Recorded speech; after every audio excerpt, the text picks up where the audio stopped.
But we begin with the economic crisis. Senator Chris Dodd, Democrat of Connecticut, is the chairman of the Banking Committee. Senator, thanks for joining us. Thank you, Michael. I would like to read to you a letter that appeared in the New York Times today, letters to the editor, from a woman in Wayland, Massachusetts, Christine Rideout.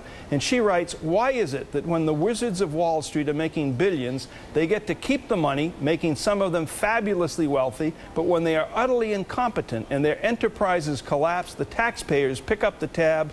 Where is the justice? Senator Dodd, where's the justice, if there is any, in this bailout? Well, there isn't any, and I'm angry about it. And someone once described it, Michael, even in a briefer sentence. We've reached a point where we seem to privatize wealth and socialize debt, and that's where we are. And I'm not happy. And I gather today on your show you're going to go back and review where this has all been. But let me just say that at this juncture, as chairman of this committee, I've already met with my banking committee this morning, Democrats and Republicans. We've got to come up with an answer here. I can't even begin to describe to you adequately the mood last evening with the leadership of the House, the Senate, Democrats and Republicans in meeting with Ben Bernanke, the chairman of the Federal Reserve, and Hank Paulson, the Secretary of the Treasury, Chris Cox, when they described what situation we're in, not only here but globally, and that if we fail to act in the coming days, the consequences for us here at home as well as around the world, pension funds, 401ks, mutual funds, jobs, literally a meltdown of the financial system. So we're at a crossroads here where we need to be talking how we respond to this, and clearly that's what we're going to be doing all weekend, as I'm hoping to get this plan from the Treasury Department either later today or tomorrow so we can respond to it. Well, I want to ask you about that, but first, there's been a lot of people responding to the plan. One of them responding today was Senator John McCain, who took a shot at you, I think. Listen to this. While Fannie and Freddie were working to keep Congress away from their house of cards, Senator Obama was taking their money.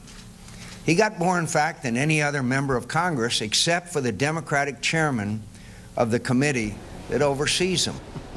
Your friend, your colleague, taking a shot at you. Yeah. What do you think this says, about the way we conduct business in this country when people are losing their homes, that in the course of a presidential campaign, there are political shots going back and forth on a huge issue like this? Well, it's a question of temperament. And when you don't have anything constructive to offer, I guess you do what John McCain did. I wish, Mike, you could have been in that room last evening, not just to hear what Chairman Bernanke and Hank Paulson had to say, but I know how people generally feel about Congress, and it's not great. And I'm sorry they weren't a witness to what happened after Hank Paulson and Bernanke spoke. Democrats, Republicans, the Speaker, the leader of our Senate, Harry Reid, sat there and said, this is too critical. We're putting politics aside. Even though in 45 days we'll be witnessing the most important election in our lifetime, we need to put aside these differences and come together and do what's right for the country. Where's John McCain today? I heard Barack Obama say he's willing to step up and support this idea if it makes sense for the country. What does John McCain do? He attacks Barack Obama. You ask yourself, what kind of a president do you want on January 20th? An attacker like John McCain, or someone who constructively is trying to bring us together as a people and lead this nation, not based on red states and blue states, but all of us? That's the leader I want. But let's talk about the plan. All right, well, first of all, what did, if anything, did Secretary Paulson and Chairman Bernanke say to you that scared you, if they did scare you? What did they say? Well, it wasn't, scaring is a little dramatic. I think they said, look, we're at a moment here, not a matter of weeks away or months away or years away. We're a matter of hours or days away from the largest collapse of the financial markets in the history of this country.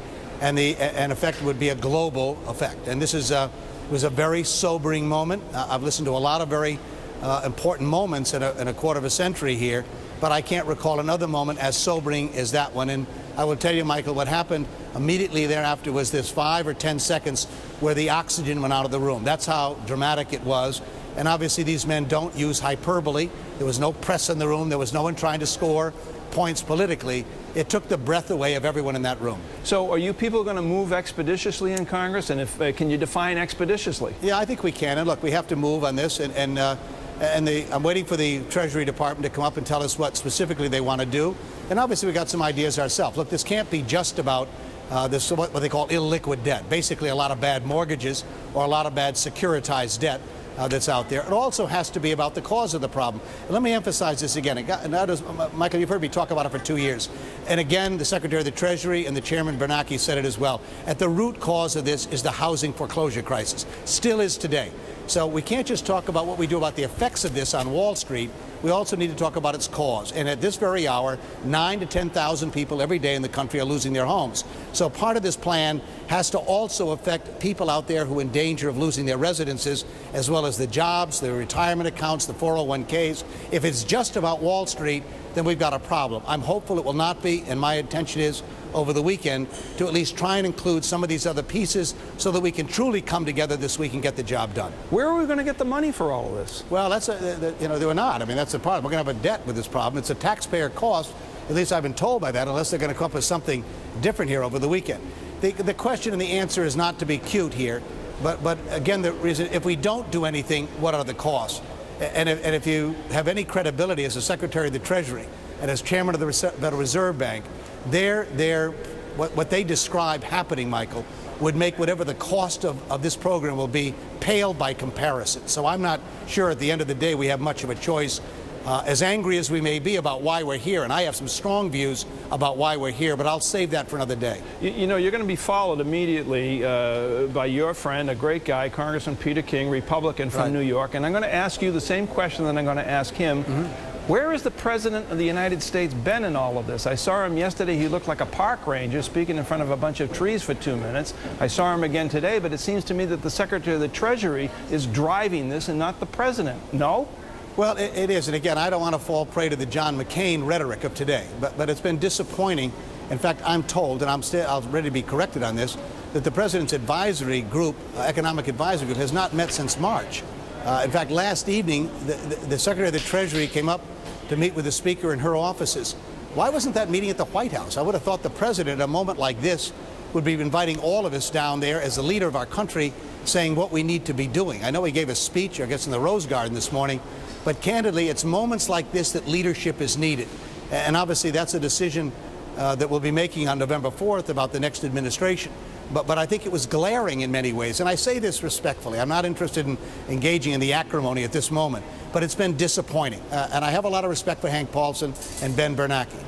Senator Chris Dodd, thanks as always. We appreciate it.